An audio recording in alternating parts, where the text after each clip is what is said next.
Hey guys, Marshall here again with Plausibly Anything.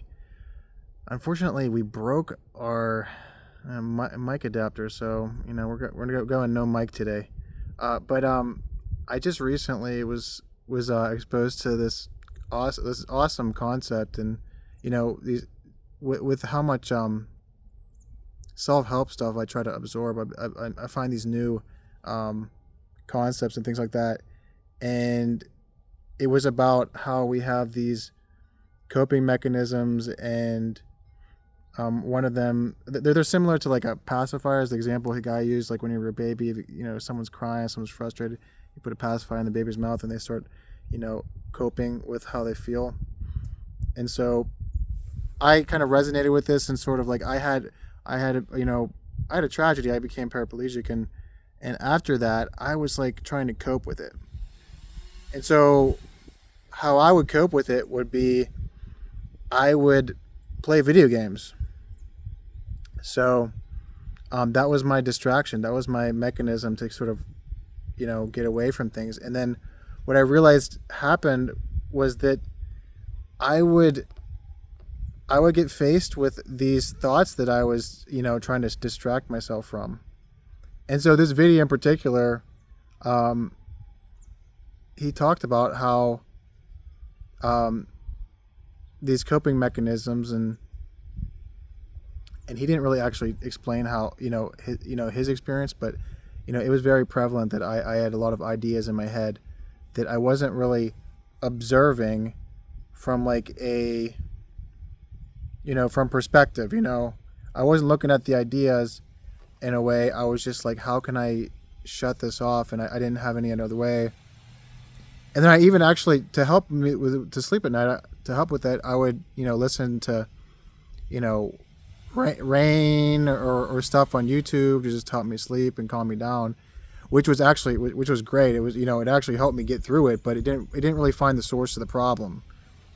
And as I sort of observed the thoughts that I was having at night, I started needing this stuff less and less, and I would be fine without it. Sometimes I still do. I do like to listen to something while I sleep. I don't really want to be thinking too much about things. I like to hear.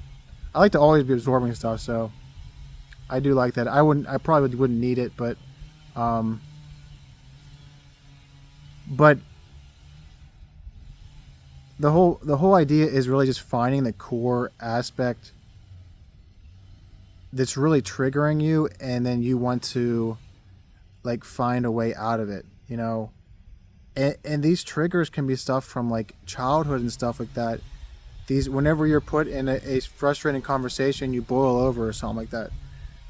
Whatever the triggers may be.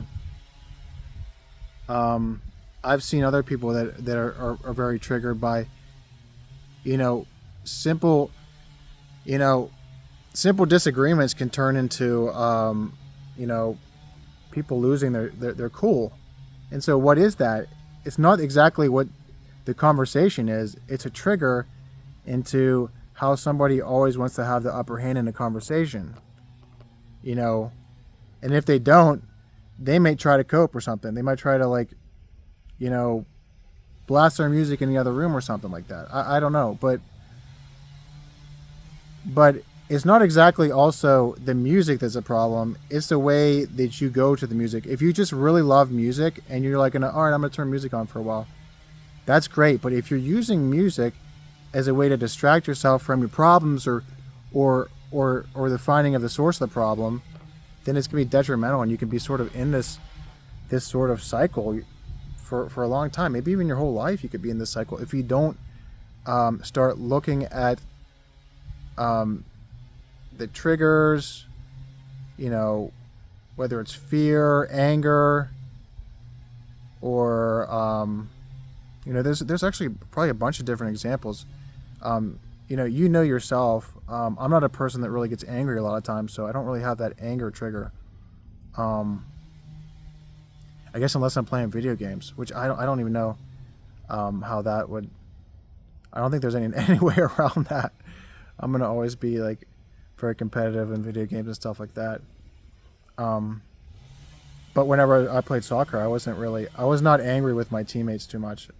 I didn't get overly frustrated. I was always like, come on, next play, guys, next play. I was always that kind of guy that was ready for that next play, next opportunity.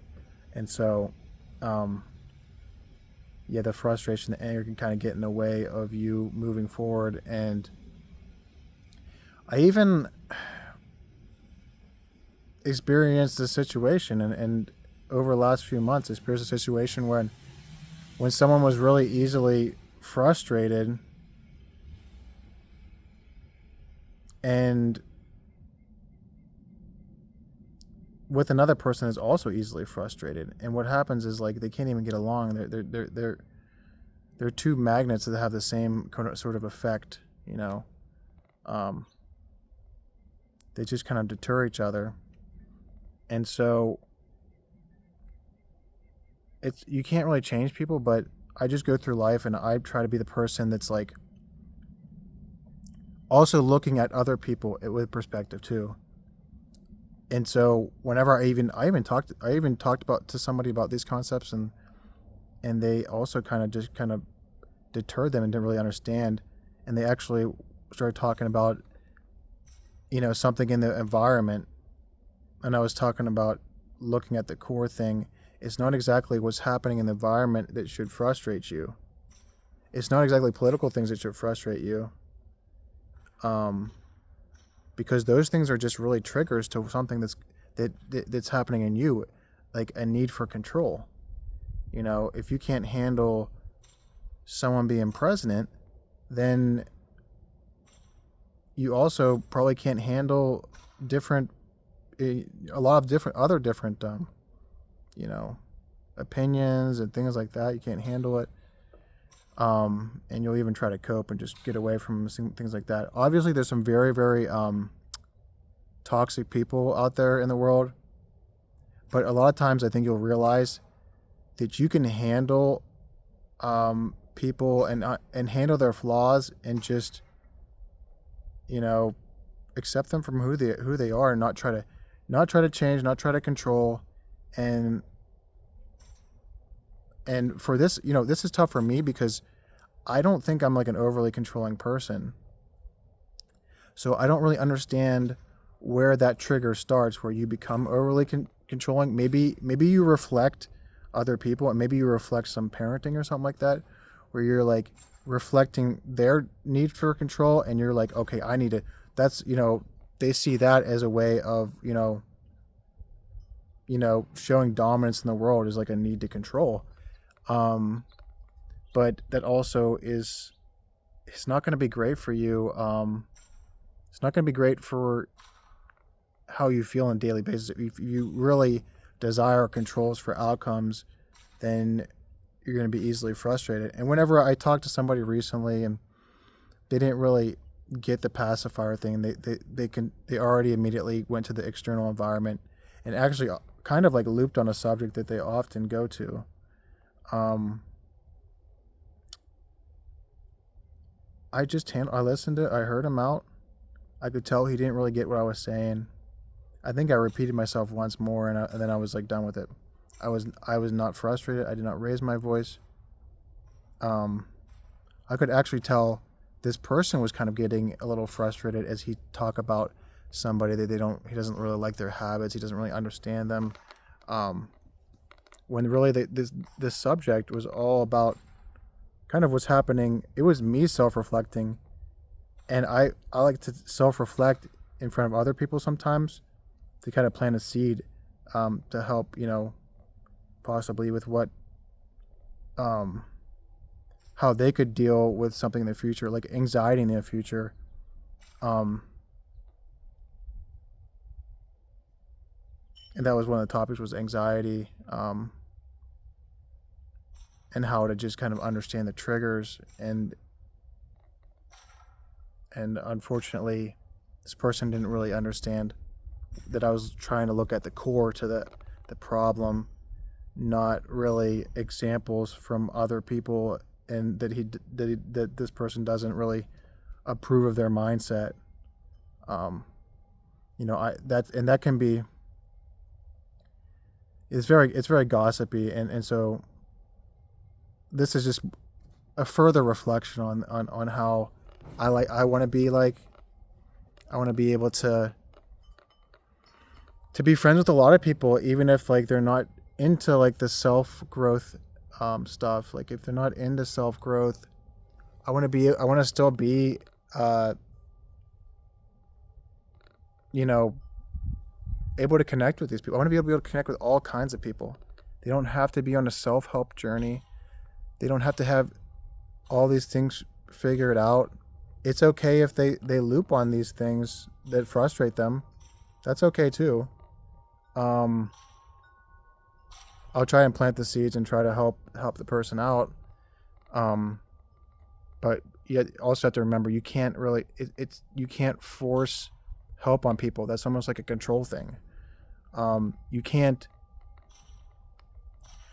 help people if you're like geared towards the you're like thinking towards um helping your own reality. Like it's like there's certain people that were like a little bit troubled. They will often try to push these things on other people as because they're a little bit confused about their own reality in a way. It's like a way to try to strengthen their reality. They're like, oh, you need to believe this because this helps me or something like that. It's like, no, just say the aspects of whatever it is that help you. You know, if it's Buddhism, if whatever it is, if it's Christianity, say the aspect that helps you in a certain um, situation that makes sense. You know, so um, that your conversations with people shouldn't be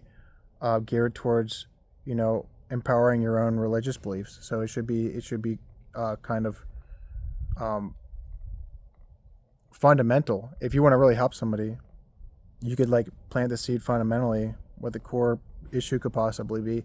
If they soak it in, that's great. If they don't soak it in, don't get angry at the person. Like you have to understand how many people out there that are like there's so many people that are also going to be in this area where they aren't really ready to self-improve. Just have to accept it and release from that and release from these sort of triggers and these traumas by by not just thinking happy thoughts, but going in and looking at these sort of conversations you have with yourself and figure out where they're coming from and where they're going, this sort of thread in your own mind. Um, and I actually experienced the other night, I was like, I had these sort of ideas from the past, and then it would like start a thread in my mind. It would be like, this happened. Well, what would have happened if this would have happened? Something imaginary could have happened. No, I'm just like, I'm like, this is a bit ridiculous. But I try to talk to myself like I would be an advisor or the best friend of myself. I'm like, this is a bit goofy, you know. The first topic wasn't goofy, but then the imaginary outcome and all this, like it's like a spider web of things. Sometimes your mind can just go a little bit wild with things, but try to figure out where that's coming from. I'm in that journey right now too. I don't have all the solutions, and I'm in that journey to figure out where these thoughts come from, and I don't get angry at the thoughts. I just observe them, and I'm trying to I think everyone's probably on some constant journey to observe their own thoughts in a way. And I think I need to do some meditation in the future. Actually, you know what? I was supposed to, have a little bit of time in today to do meditation. I was going to start doing it on a weekly basis. Some people meditate 3 times a week and even more probably. But I'd like to start, figuring that out, getting really good at that so that whenever I do my meditation, I could look at these triggers and consciously release from them instead of trying to avoid them, instead of trying to play video games, for hours to distract myself or or watch television shows. Try to find that meditative therapy for those things. So as I have these particular channels that I follow, A few of them are really good towards meditation. Aaron Doherty, or Aaron Dowdy, I think is his name. He has a channel on YouTube. I think it's an Aaron with an A or two A's. He's an awesome channel. He does meditation. He talks about people that are empaths that deal with, narcissists, and they're attracting. They give their energy to people that are just trying to kind of like in that taker mode. They're in that mode where it's like, what can you do for me? What can you do for me? What can you do for me? Which honestly, there's probably some trigger for that too. There's probably a trigger for narcissists. It's probably something growing up where they felt like they didn't have control or something like that, and they wanted control. I don't know. I'm still kind of vaguely studying narcissism too, but the other video, the video that I am kind of expanding on, is a Julian Blanc video. And this guy went through a heck of a journey. He was like a pickup artist. He worked with Owen Cook, and now he does a lot of just general help with trauma, and really what the core of the video was is finding the release for it. And so if you checked out Julian Blanc's channel, it's not about picking up women. It's about disrupting these core problems with people. And he brings in these crowds. He brings in a lot of women that are dealing with problems and men dealing with problems. And he helps them get through them, because everybody has some different trigger. Everyone has a different problem. And he finds these people, he gets these people up on stage. I thought we were going to get a hawk sighting for a second. I don't know what the heck that was. But, yeah, I mean, this guy has grown tremendously by, I think, just focusing on the core issues and solving them. And guy's just super charismatic. I think he used to drink alcohol and use alcohol as like a crutch, and use it as a way to sort of just distract, like a pacifier. Kind of like I did the same thing. I drink. I go out and drink, talk to women, and it was like a way to distract my mind from the stupid stuff that I probably would tell myself before I would, go up and talk to women. They would affect my state. So, I'm going to close this video out, and I think that in a general way, I think the best thing you can do sometimes is just get in the habit of looking at the conversations you're having with people subjectively. Try to look at how you're talking to people in a way, understand, what emotions are actually coming out of you and where those are coming from.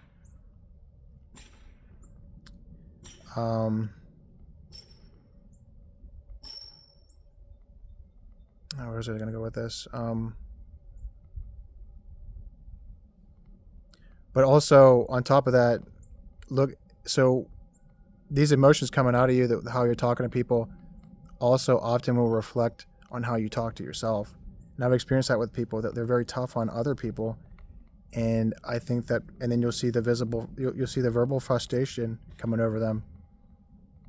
And I think that is also their frustration with themselves and how they can't even regulate what's going on and how your relationship is with that person. They'll actually, if they can't regulate it at night, they'll be coming up with like imaginary scenarios with you where they're constantly looping, or, this person is the reason why I have to do a certain thing. I even dealt with a person that was very psychotic, that actually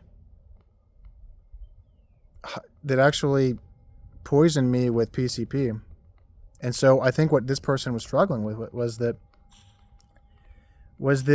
he thought that I was a dictator of how he felt, when really it was like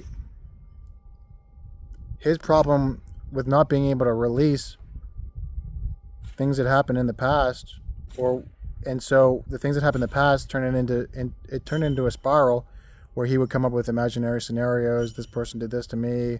This person's at war with me. So he had this sort of concept. He had this sort of thought process that, I partially think that it started with his subconscious mind, but this person was planning to poison me for years. And so he didn't just give in one day. He was giving in for a long time, where he thought that if he could poison me, maybe even, honestly, it was attempted homicide, really. So if he could kill me, that it would kill the thoughts in his head or something like that. When really, he just needed to look at the core problem, and it was the fact that he couldn't release from things. Now, me, I'm not planning to get revenge. I'm not a revenge seeker, because I'm not taking that little subconscious thread in my head that says, you should get back at this guy, I'm not taking that thread and running with it. Maybe it was a conscious thought. I don't know how I think it was more of a subconscious thing, as we are biological creations, and our biological mind, probably for years, our subconscious ran our mind. And it actually oftentimes does nowadays too. I think 90% of thoughts are like subconscious. But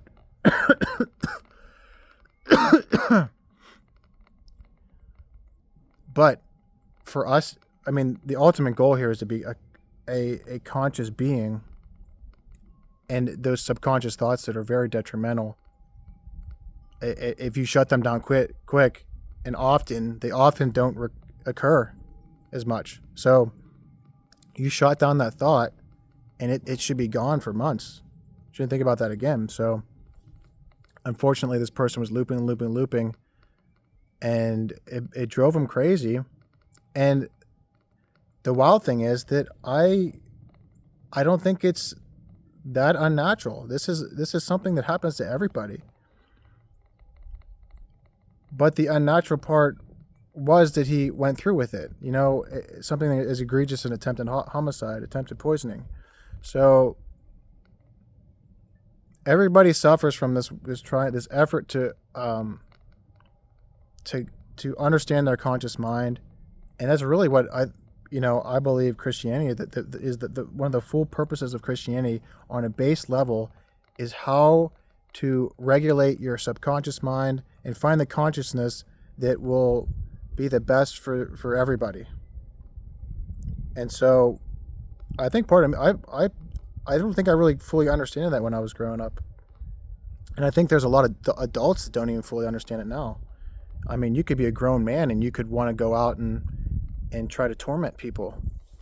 And you could be looping on these thoughts if you don't regulate them. And you'll be anybody that goes against your belief system, you'll want to torment them in a way. I've seen a lot of people go down this road.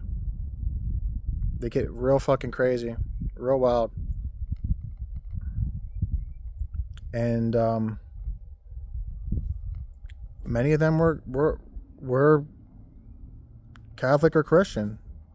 They didn't really get it. And so it's not just about going to church.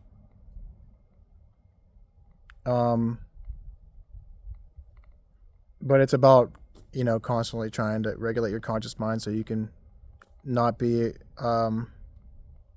easily affected by the external world and not be very reactive to the external world and be able to accept people's flaws and be able to move past it. I've come to this acceptance that this guy poisoned me, but I understand it. I understand why he did it. And it's not because I'm the worst person ever. It's because he just had trouble regulating his consciousness. And there's a lot of people dealing with that. And you see the stories on the news every day of people killing people. I think that's your subconscious mind. It's biologically, it was for thousands of years, it was a kill or be killed thing. Those thoughts are still there. You must rule those thoughts. And so just one of I just this is maybe one of my favorite videos that I've done. It's been a bunch of concepts that I've been exposed to over the last couple months. I haven't been putting out a lot of videos. I've been very sick recently, and I've just gotten over it. My throat's still a little bit busted up, but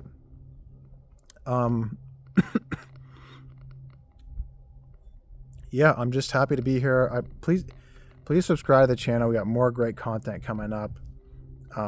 Be shooting a bunch of videos this summer as I get more exposed to more and more thought, more and more concepts, and how I can reflect in my experiences. And yeah, I'm the Void Marshal. Well, that's my gaming name on YouTube. You can check out that channel too, Void Marshal on YouTube. This is Plausibly Anything. This is what our other channel is, Plausibly Anything, as we discover all the concepts to self-growth. And yeah, I'm Marshall. I'm out, guys. Take care. I'll be back with a video soon, hopefully in the next couple of weeks. I appreciate it. I'll see you guys soon.